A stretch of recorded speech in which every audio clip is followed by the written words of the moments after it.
Mopping the kitchen is a messy chore. Worse yet, moving the mop hurts your arms and your back, and it can take forever to mop the dirt from your floor. Well, now you can spin away those dirty germs and bacteria the fast and easy way with the brand new Police Motorized Mop, the lightweight and cordless spin mop that does all the hard work for you. 2 spinning mop heads do double duty, scrubbing hundreds of times every minute, while the special reusable microfiber pads have thousands of tiny cleaning brushes that loosen, lift, and lock in dirt.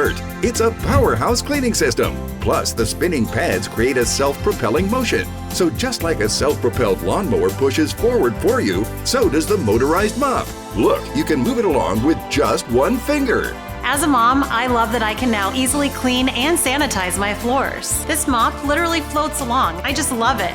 This new technology is a faster, easier way to clean your floors. You can use just water on the powerful microfiber pads, or spray on disinfectant and keep your entire home sanitized and safe.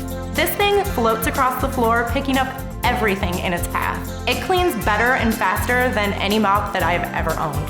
The Police Motorized Mop is cordless and features a powerful electric motor and rechargeable lithium battery that delivers 90 minutes of runtime, so you can easily go from room to room to room, all on one charge. The swivel head easily cleans in and around obstacles and gets deep under furniture. Use it in vertical position to scrub steps or those dirty, dusty baseboards, never missing a spot. So stop wasting money on disposable pads, because Police pads are machine washable and reusable.